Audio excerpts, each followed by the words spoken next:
Jeremy Birmingham from LettermanRoad.com joins us now. And Jeremy, I suppose the way you look at Saturday's Ohio State victory depends upon if you look at a glass being half full. Wait, we had this conversation a week ago because it's basically the same thing that happened against Indiana, happened against Minnesota. Ohio State looked sluggish. They got the victory, but there are still some concerns on this team. Yeah, I don't know right now if it's a personnel issue, if it's a schematic issue, if it's an energy issue, if it's an injury issue. Whatever it is, if you aren't sure which of the myriad issues you have, you should just know you have issues and try to fix it. And that's what Urban Meyer continued to say on Monday. They're trying to enhance and adjust and figure out this and that or the other thing. But right now, to me, as I look at, you're looking at a roster that's missing a lot of very key parts. Slowly, you'll start to get them back. Whether or not you get Nick Bosa back, Meyer said Monday, he's still not sure. I think you just are hoping that these games against Indiana, Minnesota, upcoming against Purdue, and then Nebraska are used to get yourself better. And I don't know that Buckeye fans have seen that in the last few weeks. And I think it's justifiably upsetting some fans who were expecting a national championship level team. We put Ohio State under a microscope. Ohio State fans put Ohio State under a microscope. But if you look at the big picture, there's only, 8 undefeated teams in the nation? Ohio State is one of them. Ohio State still has the second most margin of victory in the nation. They're still leading the country in first downs. They're not running the ball, but at the same time, they're putting up 400 yards passing, which Art Schlichter is the only quarterback to throw for 400 yards passing until Dwayne Haskins had done it in back-to-back weeks. So there are a lot of positives on this Ohio State team, yet the biggest being they are still undefeated. Yeah, I think that a lot of Ohio State fans are, the idea that they are a passing offense is so foreign to Ohio State fans that it feels like something is missing. And maybe you're right, because when we get into November, if that weather changes and the wind picks up and the rain starts to come and you get snow, you're going to need to run the football. And I think that there's some questions about their ability to do that. But as we saw last Saturday, so many good teams struggle in games they shouldn't and then lose them, that when you're struggling and still winning by 16 points or 23 points like it was a week ago against Indiana, it's a better situation than it could be. And obviously you want to see improvement. The offensive line has not gotten better. The pass rush has disappeared. The linebackers are still struggling. The corners are still getting called for pass interference every play, it seems like. But Dwayne Haskins is still the best quarterback in America. And that's something Ohio State fans have never had to rely on. And I think it just makes them uneasy that on a 3rd and 3, we know that it's going to be a pass play. And, Woody always said, passing plays, only 3 things can happen and 2 are bad. And maybe it's time for Ohio State fans to start shifting the perspective and understanding the philosophy is different and just enjoy the ride if you can. One thing Urban did touch on Monday was that a lot of these passing yardage rightfully are run plays. It's just that when J.T. Barrett would have been in a run-pass option, he would have chosen the run. Dwayne Haskins is choosing the pass, and it's still working out. Yardage-wise, the yards are there, and for the most part, the points are there. Yeah, I'm not a person who believes or cares that you have to have 250 rushing, 250 passing. If you have 400 passing and 125 rushing, that's still pretty good because your running backs are still a threat, and they're still being used in the passing game. Mike Weber and J.K. Dobbins are excellent pass catchers. Again, something has to get better with the running game, but who cares how it gets done as long as you're still scoring close to 50 points a game and still putting up 500 yards a week of offense. Again, we watched through the Jim Tressel era and saw as Buckeye fans were hand-wringing all the time about 20-17 type games where the Buckeyes could barely scratch together first downs, and now they sneeze at first down happens. So I think at some point you just need to adjust the expectation, realize that everybody in America is struggling. Michigan, as good as they've been, almost lost to Northwestern a week ago. There are things happening all over the place. Arkansas scored 31 points on Alabama. Everybody has problems. You talk about Jim Tressel. One of the hallmarks of the Jim Tressel era were field goals. Blake Hauble steps in for Sean Nurnberger against Minnesota, kicks 3 field goals.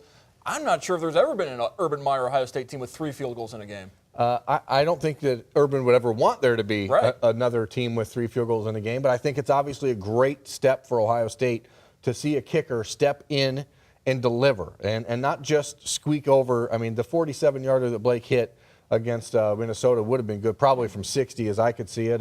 And he really is a confident kid. He's had a rough go of it on kickoff a year ago. Urban Meyer called him out over and over and over as a true freshman. lamenting the fact that he couldn't kick the ball where he wanted it to. And now to get that opportunity to step up, and I wrote about it on Sunday after the game, it's an opportunity for Ohio State, despite the injuries, to maybe start to build some depth in ways that they didn't know they had, and it might help them down the road. Ohio State, I thought, didn't win that game Saturday as much as Minnesota lost it. The 3 turnovers, the 2 missed field goals.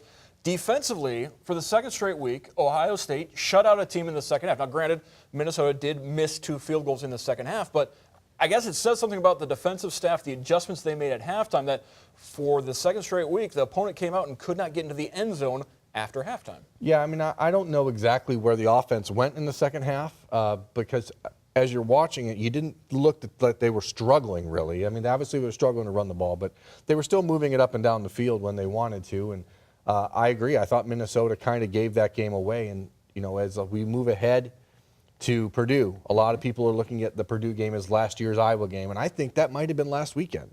The game where they just thought they were going to walk in there, they were going to throw a few punches, Minnesota was going to fall out and collapse, and then the Buckeyes would roll. Iowa, they thought that was going to happen. Iowa didn't collapse, and they just fought back. And but what you're saying is true. The Buckeyes coaching staff in the second half made some big adjustments, and what they decided to do was to say, Minnesota has a walk-on freshman quarterback. If he's going to beat us, go ahead. And you know, we watched it, but when you're watching it, didn't you feel like it was out of control for the Buckeyes on defense? But they only completed 13 passes. Exactly. So it just seemed like every pass was a first down, and every pass was the same route. So well, it was that slant route that they've talked about, and 180 some yards given up on the ground, it kind of balanced things out. One of the things I think Minnesota did very well, particularly in the first half, there were 2 touchdown drives. It was a 5-minute drive and a 4-minute drive. Those are the 2 of the 4 longest scoring drives Ohio State has surrendered all season long. So not only did they get points on the board, but in that first half, they kept Ohio State away from the ball with a noon start. The energy just wasn't there. The offense didn't get going in the first half because Minnesota had the ball so much. It had just that feeling in the first half that you just didn't know what was going to happen. I agree. And give a lot of credit to the Gophers. I agree. And, you know, all year long, the Buckeyes' problem has been giving up 80-yard plays for touchdowns. So those drives are taking 1 or 2 seconds, and then the Buckeyes' offense is back on the field. Minnesota had a handful of chunk runs, but it was always that 25, 30-yard run. And so they had a couple of those in a row in the first half. And you're right. It just felt sluggish from the word go. And I think it's expected, again, a noon game. Nobody wants those, except for the media. But nobody on the team feels the energy in the stadium. It's a very subpar game experience at Ohio Stadium for a noon game against a team like Minnesota. So to get out of it with the win, to escape, is all you can ask for. Barely over 100,000 fans at the game. That's a whole other discussion we won't get into right now. Won't be that type of situation this week. The primetime game in Purdue. This is a Boilermaker offense that throws the ball, is very good at throwing the ball. Quarterback Blau has gone over 300 yards the last several weeks. They've got an electric playmaker in Rondale Moore. Yeah, the Buckeyes really wanted Rondale Moore. He's a true freshman from Louisville, Kentucky. He's a guy that Ohio State offered, Alabama offered. Had previously been committed to Texas before flipping over to Purdue.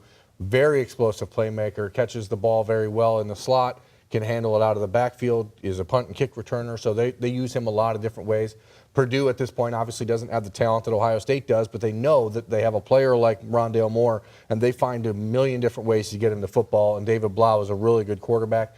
So I think that what you're looking for this weekend is Jeff Brom understanding where the Buckeyes are weak, and he's going to attack that. I think you're going to see another shootout-type game in Purdue, maybe something in that 45-42 range, because I don't see the Buckeyes defense consistently coming up with stops. Yeah, Ohio State and Purdue have not played since 2013. The last time Ohio State lost in West Lafayette was 2011, but 2009 they lost in West Lafayette.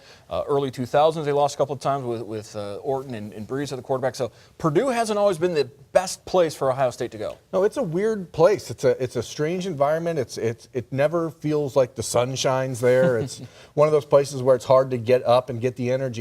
And I think Purdue maybe miscalculated a little bit this weekend by having this be a night game as opposed to that 11 a.m. start, because I think that's really when you can catch the Buckeyes sleepwalking. And after the struggles of the last 2 weeks, knowing that Malik Harrison's going to be back and Jonathan Cooper's going to be back and Robert Landers is healthy and the Buckeyes are starting to get healthy, I don't think you'll see them snooze their way into that game like they did the last couple weeks.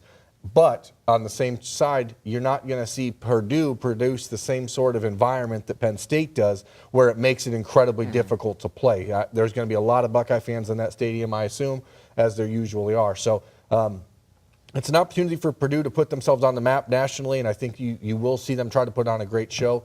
I think ultimately the Buckeyes' talent and depth is going to be the difference in this game, though. Yeah, it could be a lot like 2007 when Ohio State went to Purdue, a night game, and Todd Beckman had a great game against the Boilermakers and blew them out of the water.